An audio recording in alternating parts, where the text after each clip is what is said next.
Hey, welcome everyone to another Wizards pregame. We got Cardell Dudley Jr., Wilson Tarpon Jr., the Washington Wizards. We told you guys during the broadcast of the Focus last night, they have a busy week. They're on the road tonight in Boston. They come back home for a back-to-back. Then I think they're on the road again a couple days later on Monday. That said, they're coming into this one to take on the Boston Celtics. The Boston Celtics coming into this game at 3-5. They're coming off back-to-back losses to the Rockets and the Jazz. And the Wizards, the slide that they're on currently. So, Cardell, your thoughts on this matchup? Because there's a couple interesting things happening where something has to give. It's just kind of a matter for which team. And kind of echo your sentiments a couple games ago. Washington, it behooves them not to once again be the game that becomes due for the opponent. They gotta keep saying that until they do it. They gotta defend, man. They gotta defend better. There's no getting around it. They're 29th in points allowed, giving up 127 a game. Defensive rating, they're 28th, 119.5. They gotta start on that end. Second at pace, though, they get up and down. They're 25th in points scored, but it's hard to play at a pace when you're not getting stops. Let me say that. Let me correct myself. It's hard to play at an efficient pace where you're executing and being efficient, where you're not getting stops. You're not really scoring. It impacts your offense. Also, they turn the ball over a lot. They're 28th in the NBA in turnovers, just over 17 a game. Can't turn the ball over and not defend and expect your offense to flow and be efficient enough for you to try to win the game. It starts on that end of the floor. They have guys that can do a variety of things offensively. That's not the problem. The problem is they're not on a string, and they're not on one accord defensively, and teams are taking advantage of that. The Celtics, however, they're 3-5. Don't let the record fool you. They're pretty good defensively. Honestly, that's what's keeping them intact.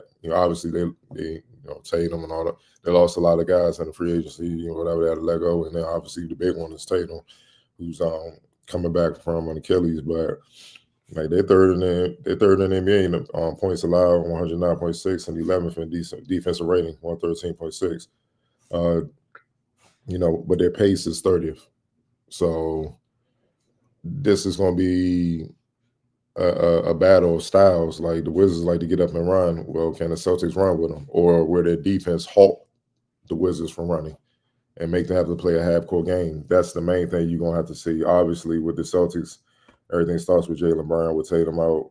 Even with Tatum there, to me, it ain't one above the other. To me, they're a tandem. It's like, to me, it's like Jerry West and Elgin Baylor back in the day. That type of combination. Like you got two monsters you got to deal with. So. You got to deal with Jaylen Brown, who's averaging 26, 4-on-4, 52% from the field, 38% from deep, 78% from the free throw line. He's getting it done. Peyton Pritchard stepping up nicely, 15 points a game, 5 assists, 4 rebounds. He's not shooting the ball efficiently, but he's finding a way. As far as to make things happen, he's not really making a lot of mistakes. He only turns the ball over once a game. So, that's the thing. Derek White, obviously, 14. They just got to shoot the ball better. Pritchard shooting splits is 41, 21, and 78. He's a much better shooter than that. Derek White, we all know how he get down, but his shooting splits so far is 31, 26, and 89. Now, Anthony Simons as well. He's an offensive juggernaut. He that they bring in off the bench. Wizards got to look out for him. Kind of like him and Trey, in a sense, the way they can score the ball are very similar, and their roles are very similar for their respective teams, even though Simon's been in the league for a minute. But he's averaging 13 and 2 rebounds, but his shooting splits is 40, 37, and 83. You just got to watch him at the three-point line. They got a variety of guys that they depend on the bench that come in to chip in. The main thing with them is the inside presence. Losing Al Horford, you see, hurts a lot because fine, he didn't score a lot of points per se. Like he wasn't like averaging 25, especially at this stage in the career. But I think people underestimate when you watch teams how setting screens and rolling and the threat of you being able to score open things up for other guys. No disrespect to Hauser and Quader, you know what I'm saying? Quader, who's their main center right now, who's athletic but young, trying to figure it out, averaging 8 and 7. They don't fear them like they would Al Horford, who could step out, hit the three at the later part of his career and still can. Obviously, can finish, can post up and do a variety of things. So, they just gotta continue to. I'm talking about the Celtics. They gotta continue to just figure out how to sum up enough offense because their defense is there. You know what I mean? Now, and that's something the Wizards can try to exploit. If you're going against a team that having struggles offensively. Like if you can't get right against a team struggling offensively, like the other teams were struggling, but it was more defensive. If you can't get right with a team that's struggling offensively, what does that say? Like some got to give eventually. And then once you're able to get enough stops and don't turn the ball over, I think their offense will improve, and then you'll be able to see how they started the season when they beat Dallas and they was flowing and Keyshawn was knocking out shots, they getting up and down, ball movement. Cam hitting the shots, Sar doing this thing, man, going at it. You'll see a variety of guys start to chip in 15 here, 10 there, 25 there, and all that. So, but their offense won't get up to par unless they get stops, man. So, look, again, I know the Celtics are wounded. They don't got their horses. Still got Jaylen Brown, Peyton Pritchard's a dog, Derek White, multiple champion. They still got some, and they got that mad genius on the sideline, that's pissed that they came off that loss, especially the way they lost it, with the blown call. So, what now, man, it's too early for the Washington to just kind of look at it like, if they like that at this point, man, they might as well just tell the fans so the fans ain't got to waste their money, man, you know what I mean? But this could be a way to try to right the ship, you know what I'm saying? Like, yeah, let's get this before they get healthy. And then, it's going to be very, very tough to go in Boston and try to get one. And then you need that. The Wizards need that. They just need a win. I don't care how they get it. They just need a win to get the confidence back, to get the belief back. But you can't talk about the win unless you defend. And that's something we're going to see in a little bit if they're going to do what's necessary to get stops. For sure. To your point, that's the biggest thing is don't help Boston get back on track. Like you said, you can't turn the ball over against a team that doesn't give it up. I think it's 10.9 a game. It's like top of the league. No, they're number one. They only turn it over 11.4. 11.4, sorry. 11.4 times a game. Like, so we're asking a team who's struggling defensively in Washington. Unless, you have an out-of-body experience defensively, you're not going to turn Boston over some crazy level.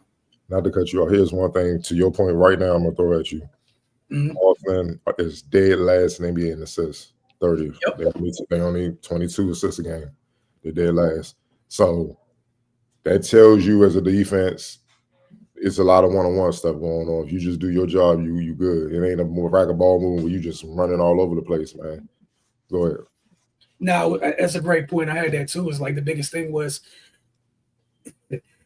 they're struggling. Like the numbers don't justify if you haven't seen Boston. Like they're truly struggling offensively. Like Derek White, Peyton Pritchard, they don't even look like themselves offensively.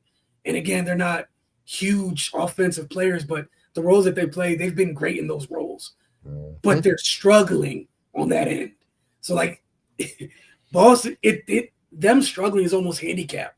Boston even more so than what some of the – it's hard. You can't replace Tatum. Some of the – you lost Drew. You lost Al. You know what I'm saying? But some of the production and they're not even able to make up for some of that production right now. That 22 assists, like I had to double-check that, that I had filtered it right. When I saw 22 assists, I was like, that's crazy. So, again, it's a big opportunity for Washington. We'll see if they capitalize off it. But, as we always say, win the battle on the glass, take care of the ball, and you got a great opportunity tonight to step up defensively. Like you said, they need a win. This is a team that's shooting 43% from the floor. Facts, and 31% from deep. So, I I just hope we don't turn on the TV in the first quarter to see them bombing away from three. I'm like, see, man, come on, man, like, come on, you know what I mean? So, this opportunity, man, just to get a win, man, and I don't care that the Celtics are wounded. You got to get the win. It's still the Celtics. Even with them wounded, and they still trying to figure out they're still 3-5, and honestly, they should have had a chance to win. But was the last night, a couple nights ago, against Utah. Yeah, when he got tripped, when Jalen Brown got tripped, and it was a clear foul. They had a chance to try to win that. You know what I mean? So down the wire, so they could easily be 4-4 right now. 500, and it's looking different. It's crazy how 4-4 look different than 3-5. It's like, all right, looks different, feels different, sounds different. Man, he's like, we treading water from right now, so we figure some things out, man. So, that's just what it is, man. But with the Wizards, man, and like I said, last game, we talked about this when Embiid. I know Embiid wounded. You know what I mean? We can't afford to see. We need Sarr to be Sarr. 19-8-7. He going up against another. I was talking about Quater when he was in college, just super athletic, big, and all that. I have not forgotten that as he's made his journey, taking the steps in the league. Exactly. So I got to show up, man. Because he's a defensive type big, so he's gonna be trying to clamp down on Sarr. So I got to step up. Keyshawn got to get back to form, and his thing is for him just stay out of foul trouble, man. Just play sound defense because he's probably gonna get the assignment. They probably gonna jump it with him and Coulibaly on Jaylen Brown to keep Jaylen Brown in check. But yeah, CJ turn back the clock a little bit. They need it, you know what I'm saying? And we need Bub to be Bub from last year. Just he's fighting defensively. He's doing other things. He's getting assists. He's getting the rebounds. Get his shot right, start making shots, and get the turnovers down. Just be Bub from last year, and then just at a different level with more experience. And then the reserves do what they do. Trey, Corey, Marvin, Cam, Will when he come in or whatever, come in and help, man, and contribute. You got to be a team effort because, like again, you can't be a in sync defensive unit when you got 2 or 3 guys out there swarming doing their job, and the other 2 kind of. Not bringing the energy, not bringing the execution that's needed, not doing their job. It could compromise the whole defense, and it don't take much for trust to be lost in defense. Trust is a big factor in being a great defensive team. Like if you watch OKC, there's pure trust from 1 through 15. No matter who's in the game, it's trust. They know what they need to do, and they do their jobs. The Wizards ain't even close to that. And the point, and they should be trying to make a concerted effort to get to that type of level defensively. Especially with their pace and the versatility that they got offensively. It would just help guys that are struggling now get a few easy baskets and get in rhythm. And once your confidence high, you're in rhythm, great things happen. For sure. And the other thing, the added bonus of everything you just said, also young legs, get out there. You get stops, more opportunities, get out there and run. Wear his teams down. But we will check in with you guys after tonight's game with Wizards Outlook, as always, and we'll see if Washington's able to take advantage of this opportunity in front of them in Boston.